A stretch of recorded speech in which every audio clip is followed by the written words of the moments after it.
tampoco tienen por qué hablar mal, pero aparte de todo, que lo digan ellas, sea lo que sea que hayan dicho, es un honor y un placer porque las dos son dos fieras, son dos gargantas. Eran ídolos, no de cartón ni de portada, sino hombres de carne y hueso, que llevaban sobre los hombros el peso de una generación. Eran voces que podían elevar un estadio con un solo acorde y al mismo tiempo hundir relaciones en silencio tras bambalinas. Camilo VI lo sabía, lo vivió. Durante décadas mantuvo un hermetismo férreo como quien protege un santuario íntimo de las miradas ajenas. Pero antes de morir, ese muro se resquebrajó y por primera vez dejó escapar palabras más duras que cualquier nota alta que hubiera sostenido en el escenario. Conocido por su rango vocal, casi imposible, capaz de llegar a tonos que pocos hombres en la música podían alcanzar, Camilo fue durante los años 70 y 80 uno de los grandes emblemas de la balada romántica. Vendió más de 100 millones de discos en todo el mundo, llenó estadios en España, México y América Latina, y escribió canciones que aún hoy siguen resonando. Sin embargo, detrás de ese brillo, había grietas profundas. La prensa hablaba de rivalidades soterradas, de amistades que nunca fueron tales, y de una carrera en la que el éxito era tan fulgurante como solitario. Conocido por su perfeccionismo casi obsesivo, su aura de divo enigmático y una voz que alcanzaba notas imposibles, Camilo VI cargó con más heridas de las que dejó ver en el escenario, y ahora por primera vez se resquebraja la máscara. El ídolo de la balada romántica deja de lado el brillo de los reflectores y con frases tan cortantes como un verso maldito, confiesa lo que durante décadas ocultó sobre algunos de sus colegas. A uno lo acusó de disfrazar la mediocridad con gestos vacíos. A otro lo señaló como producto de marketing sin alma ni verdad. Con varios, la tensión era tan espesa que parecía un muro invisible en cada festival o programa de televisión. Listo para escuchar los nombres. Es momento de sumergirnos en la grieta que nadie se atrevió a nombrar. Django. En los años 70, mientras la balada romántica conquistaba cada rincón de Iberoamérica, dos voces se disputaban el trono. En España, Camilo VI y Django. Ambos tenían registros inconfundibles, ambos llenaban estadios. Ambos eran referentes de una generación que encontraba en la canción sentimental un refugio contra la crudeza de la vida cotidiana. Pero si en el escenario parecían compartir un mismo lenguaje, fuera de él eran polos opuestos. Django, conocido como la voz del amor, cultivaba una imagen de serenidad y cercanía con el público. Sus baladas se caracterizaban por la calidez, por un intimismo que acariciaba más que deslumbraba. Camilo, en cambio, representaba la perfección técnica, la voz que alcanzaba notas imposibles y que hacía del virtuosismo un espectáculo en sí mismo. La prensa pronto convirtió esa diferencia en un campo de batalla. En las portadas de las revistas musicales de 1976 y 1977 era común ver titulares como Camilo o Django, ¿quién manda en la balada española? El conflicto se agudizó en la radio. Cuando Camilo lanzó Algo de mí en 1971 y vendió más de 300.000 copias en España, Django respondió con Si yo fuera él y otros éxitos que dominaron las listas de ventas. Durante una década entera, cada lanzamiento de uno era percibido como una provocación para el otro. En entrevistas, Django solía hablar de respeto entre colegas, pero en privado los rumores señalaban que detestaba la arrogancia con la que Camilo se presentaba como el número uno indiscutible. Camilo tampoco escondía su desprecio. Lo veía como un intérprete previsible incapaz de arriesgarse anclado en una fórmula repetitiva. Para él, Django no era un rival artístico, sino un obstáculo mediático, alguien a quien la prensa usaba para cuestionar su supremacía. En una conversación recogida por la revista Lecturas en 1982, Camilo deslizó un comentario que incendió las redacciones. Algunos cantan al amor como si fuera un suspiro. Yo canto al amor como si me jugara la vida. Aunque no mencionó nombres, todos sabían a quién apuntaba. El desencuentro alcanzó su punto álgido cuando coincidieron en un festival benéfico en Barcelona en 1984. La organización planeó que ambos interpretaran juntos un tema clásico. Camilo se negó tajantemente. Argumentó que no podía compartir escenario con alguien cuya propuesta artística no respetaba. La negativa se filtró a la prensa y la rivalidad dejó de ser un rumor para convertirse en un hecho. Con los años, la historia suavizó los bordes de ese enfrentamiento. Diango siguió siendo un artista respetado, y Camilo, con sus éxitos internacionales, consolidó su leyenda. Pero en la memoria de Camilo Diango simbolizaba algo más que competencia. Era la encarnación de un estilo que él despreciaba, la mediocridad disfrazada de romanticismo. Por eso, cuando enumeró a quienes no soportó, jamás incluyó su nombre sin titubeos. Era un recordatorio de que incluso entre baladistas, la música podía ser un campo de guerra silenciosa. Marcia Bell. En la vida de Camilo VI hubo muchos encuentros fugaces, colaboraciones que nacían en los camerinos y amistades que se deshacían con la misma rapidez con que un disco salía del mercado. Pero lo que vivió con Marcia Bell no fue un roce pasajero. Fue una herida que se abrió en lo personal y se desangró en lo judicial. Todo comenzó con promesas de amor y escenarios compartidos. Marcia, cantante italiana de temperamento fuerte y voz poderosa, se convirtió en pareja sentimental de Camilo en los años 80. Había química, había complicidad, y la prensa llegó a hablar incluso de matrimonio. La unión parecía perfecta, la diva mediterránea y el ídolo español conquistando juntos América Latina. Sin embargo, lo que se presentó como un sueño romántico se transformó en una pesadilla pública. En 1991 estalló el escándalo. Una gira planeada por varios países de América terminó en desastre. Marcia lo acusó de incumplir contratos, de negarse a pagar compromisos financieros, de bloquear su promoción. No fue un simple desencuentro de pareja, fue una demanda judicial que ocupó titulares en España, Italia y México. Los periódicos hablaban de traición, de fraude artístico, de una relación rota que ahora se ventilaba ante jueces y abogados. Para un artista que había cuidado con celo su imagen de perfeccionista, aquella exposición fue insoportable. Camilo en privado hervía de rabia. A su juicio, Marcia no solo había traicionado su intimidad, también había mancillado su prestigio profesional. Sus amigos cuentan que nunca perdonó la humillación de ver su nombre en expedientes legales mezclado con cifras de contratos y acusaciones de estafa. Lo que para Marcia era un reclamo económico, para él fue un ataque a su honor. El conflicto reveló algo más profundo, dos formas irreconciliables de entender el arte. Camilo, controlador absoluto, obsesionado con cada detalle, despreciaba la espontaneidad caótica de Marcia. Ella, en cambio, lo retrataba como un tirano incapaz de compartir protagonismo.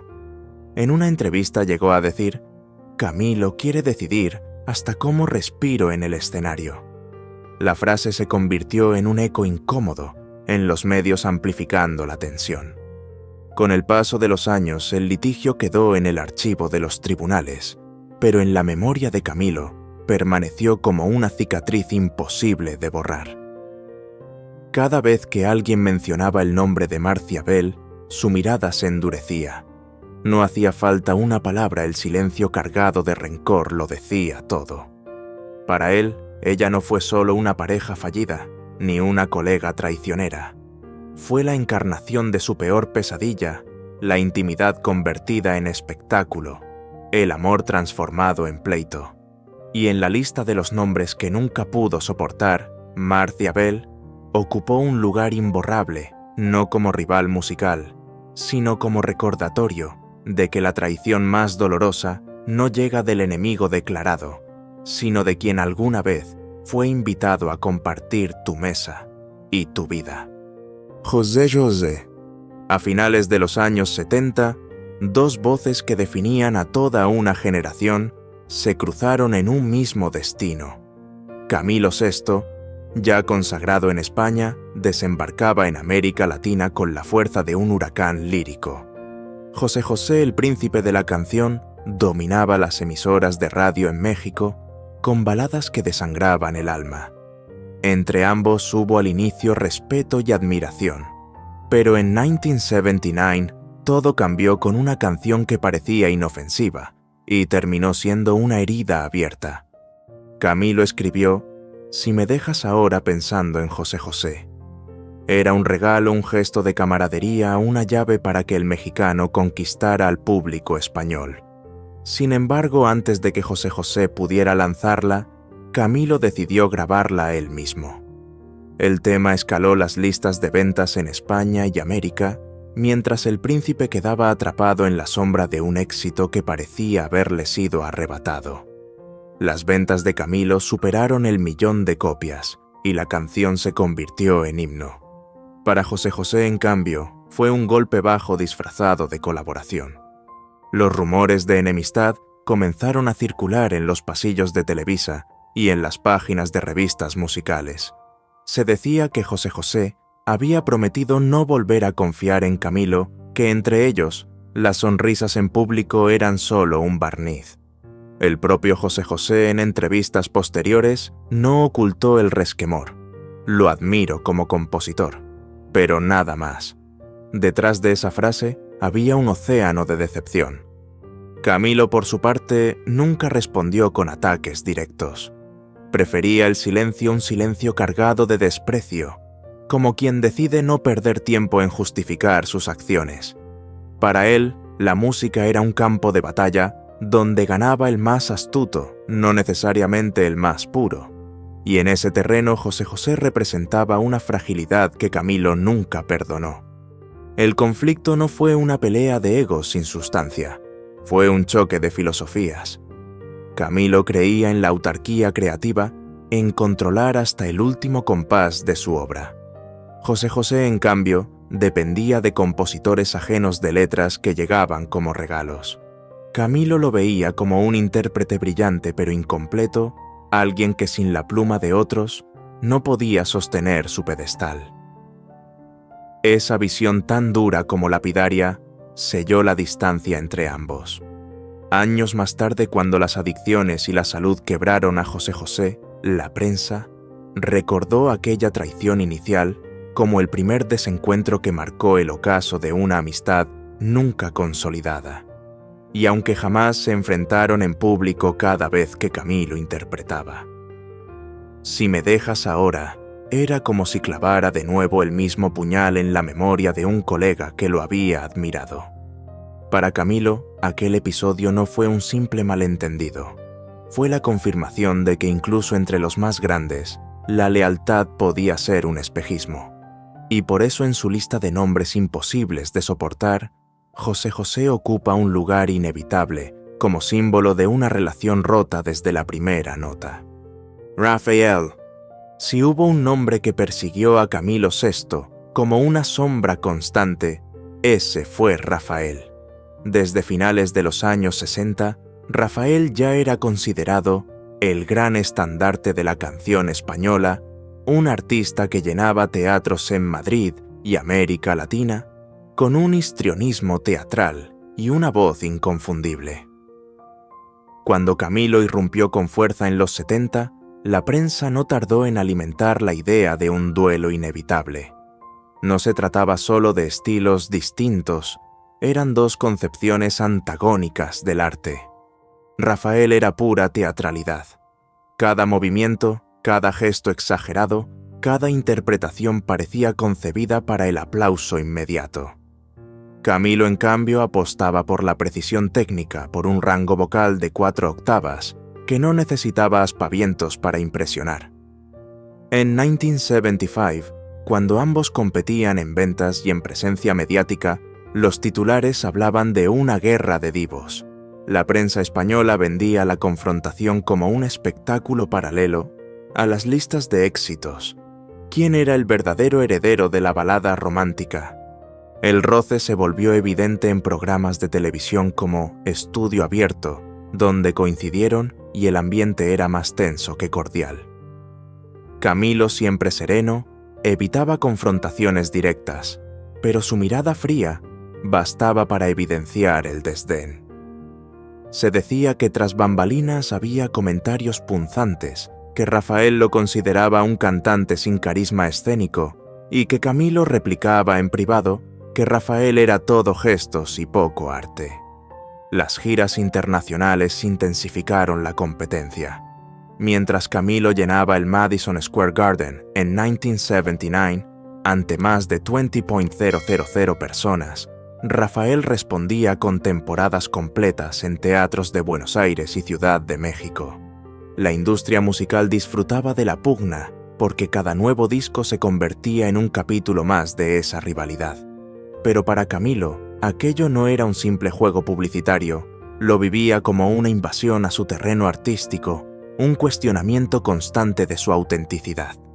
Lo que más le irritaba era la percepción de que Rafael encarnaba la tradición española, mientras que él era visto como el modernizador. Camilo consideraba injusto ese reparto de papeles, creía que su obra, más allá de modas, estaba cimentada en la autenticidad emocional. Ver que la crítica ensalzaba a Rafael como símbolo nacional lo corroía. En entrevistas, Camilo nunca lo atacó directamente, pero dejó frases cargadas de veneno. En una ocasión afirmó: «Algunos necesitan brazos abiertos y dramatismo para convencer. Otros, solo una voz». Era un dardo evidente. Los rumores de enemistad se confirmaron cuando rechazó participar en un homenaje televisivo donde Rafael sería cabeza de cartel. Su negativa fue interpretada como un desplante, pero en realidad era coherencia con un rechazo que venía de décadas atrás. Para Camilo, Rafael representaba lo que más detestaba: la teatralidad vacía, el espectáculo por encima de la música. Y aunque ambos lograron coexistir como dos gigantes de la balada, la grieta nunca se cerró. Cuando nombró a los artistas que no soportaba el nombre de Rafael, no sorprendió a nadie. Era la personificación de esa rivalidad histórica, la herida que jamás cicatrizó en el mapa de la música española. Julio Iglesias. Si había alguien imposible de ignorar en la carrera de Camilo VI, era Julio Iglesias. Ambos representaban, cada uno a su manera, el poderío de la canción española en el mundo. Julio, con su imagen de seductor internacional, rompiendo récords de ventas en mercados anglosajones y latinoamericanos. Camilo, con su rango vocal prodigioso y su prestigio como compositor, capaz de dar forma a himnos eternos. En los años 70 y 80, la industria no dejaba de compararlos, enfrentándolos como dos gladiadores en un mismo coliseo. La rivalidad se sentía en los números. Mientras Julio Iglesias alcanzaba ventas superiores a los 300 millones de discos en su carrera, Camilo presumía haber vendido más de 100 millones. Julio llenaba estadios en Miami, Las Vegas y Buenos Aires. Camilo respondía con giras triunfales en México, Chile y el Madison Square Garden de Nueva York. En la prensa era común leer titulares como Camilo y Julio, ¿quién es el verdadero embajador de la balada española? Lo que en apariencia era competencia sana, pronto se volvió resentimiento. Camilo detestaba la forma en que Julio se apoyaba en el marketing y en su carisma personal para conquistar audiencias.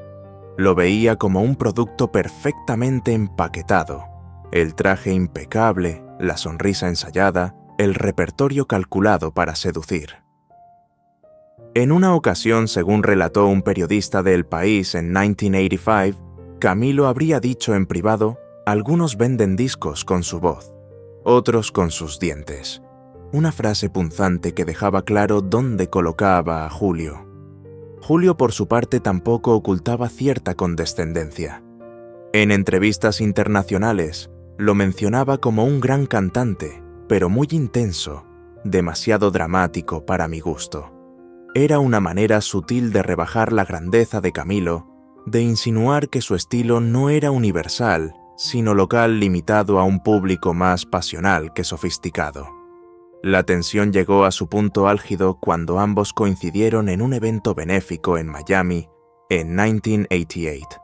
La organización quiso que compartieran escenario en un tema clásico latinoamericano. Camilo aceptó a regañadientes, pero el resultado fue frío, sin química. Los gestos entre ambos eran protocolares, y el público percibió la incomodidad. La prensa lo bautizó como el duelo de titanes sin alma. Para Camilo, Julio representaba la antítesis de lo que él defendía: autenticidad frente a marketing técnica, frente a carisma vacío, verdad frente a espectáculo. Y aunque jamás se declararon enemigos abiertos en la memoria de Camilo, no había duda. Julio era un nombre cargado de rechazo. Cada vez que lo veía conquistar nuevos mercados, sentía que el arte verdadero era desplazado por la maquinaria de la fama. Así, en su confesión final, no podía faltar Julio Iglesias. No porque lo envidiara, sino porque lo consideraba el símbolo más evidente de todo lo que despreciaba en la industria musical: el triunfo de la imagen sobre la sustancia. Y para Camilo, eso era imperdonable. Miguel Bosé. En los años 80, cuando la música española se abría al pop internacional y las discotecas vibraban con sintetizadores y luces de neón, apareció Miguel Bosé como el rostro fresco de una nueva generación. Camilo VI ya era un ídolo consolidado, un hombre que había conquistado América y vendido millones de discos con baladas eternas. Y de pronto, aquel joven irreverente andrógino, hijo de la élite artística, irrumpía en escena con un estilo que parecía dinamitar las bases de lo que Camilo había construido. El choque fue inmediato. Bosé representaba la modernidad, la provocación, la estética por encima de la técnica. Sus conciertos eran espectáculos visuales, llenos de coreografías y moda vanguardista. Camilo lo observaba con recelo, convencido de que aquello no era arte verdadero, sino un artificio hueco. En entrevistas privadas, llegó a señalar que algunos cantan para ser escuchados, otros solo para ser vistos. Todos sabían a quién apuntaba. Las comparaciones se hicieron inevitables. En 1984, mientras Camilo agotaba entradas en el Madison Square Garden y en el Estadio Azteca, Miguel Bosé arrasaba en Europa con Amante Bandido, un tema que no exigía proezas vocales, pero que se convirtió en un fenómeno cultural. Para Camilo, que había pasado años perfeccionando su rango de 4 octavas, aquello era una ofensa, la prueba de que el mercado estaba premiando la superficialidad sobre la disciplina. Los rumores de desencuentros se multiplicaron en programas de televisión donde coincidieron. En una gala de RTVE, Camilo evitó compartir camerino con Bosé y exigió que sus presentaciones no fueran seguidas en el programa. El gesto fue interpretado como un desplante de diva, pero en realidad era una declaración de principios. No quería que su nombre quedara asociado a lo que él consideraba el espectáculo vacío de la nueva ola. Bosé, por su parte, tampoco ocultaba sus críticas. En entrevistas con la prensa extranjera, se refería a Camilo como el último gran melodramático, un comentario que sonaba a elogio, pero que escondía un dardo envenenado. Para el joven rebelde, Camilo era un dinosaurio aferrado a un pasado de excesos vocales y dramas románticos que poco tenían que ver con la frescura de los 80. La distancia entre ambos nunca se cerró. Con el tiempo, Bosé se convirtió en un referente de la modernidad artística, explorando identidades y géneros, mientras Camilo mantenía su fidelidad absoluta a la balada clásica. Pero en su memoria, Bosé no era un colega. Era el recordatorio de la invasión de un estilo que despreciaba el emblema de un espectáculo, más pendiente de la forma que del fondo. Por eso, cuando Camilo VI enumeró los nombres que nunca pudo soportar, Miguel Bosé estaba ahí. No porque lo viera como un enemigo personal, sino porque representaba un mundo que él jamás aceptó el triunfo de la moda sobre la música del personaje sobre el artista, y para Camilo esa fue la traición más grande de todas. Al repasar los nombres que Camilo VI nunca pudo soportar, no se descubre solo una lista de enemigos personales, sino un mapa de sus convicciones más profundas. José José Rafael Diango, Marcia Bell, Julio Iglesias y Miguel Bosé no fueron simples rivales. Cada uno representó a su manera un valor que Camilo consideraba una amenaza para la esencia del arte. Para él, la música no era un disfraz ni un negocio. Era un sacrificio, una entrega total que exigía autenticidad, disciplina y verdad. En la balanza de su memoria, José José simbolizaba la fragilidad del intérprete que depende de otros. Rafael la teatralidad hueca disfrazada de grandeza. Diango la repetición segura que evita el riesgo. Marcia Bell la traición íntima que traspasa los límites de lo personal. Julio Iglesias el poder del marketing por encima de la sustancia. Y Miguel Bosé la modernidad vacía que premia la forma antes que el fondo. No eran solo personas, eran espejos deformados de un mundo artístico que Camilo rechazaba con cada fibra de su ser. La pregunta inevitable surge: ¿era Camilo un hombre terco, incapaz de aceptar la diversidad de estilos, o era más bien el último guardián de un código en peligro de extinción? En su universo, la música debía ser verdad desnuda, no espectáculo coreografiado. Y en ese sentido, sus odios no nacieron del capricho, sino de la convicción de que el arte estaba siendo erosionado por fuerzas que no respetaban su pureza. Cuando al final de sus días rompió el silencio, no lo hizo para herir, sino para dejar un testamento moral. No buscaba reconciliación ni polémica, buscaba que quedara claro cuál había sido su lucha interna. Para Camilo, odiar a esos nombres no era un acto de rencor, sino de resistencia. Porque en un mundo donde todo parecía negociable, él prefirió perder amistades, aislarse, incluso cargar con la fama de arrogante, antes que renunciar a la autenticidad que lo definió. Quizá ahí radique la grandeza y la tragedia de Camilo VI. Fue amado por millones, pero vivió batallas silenciosas que pocos conocieron. Y al final, su voz no se apagó con un susurro complaciente, sino con la contundencia de quien hasta su último aliento se negó a aceptar lo falso. Esa fue su verdad dura y afilada, como una nota imposible de sostener, pero absolutamente suya.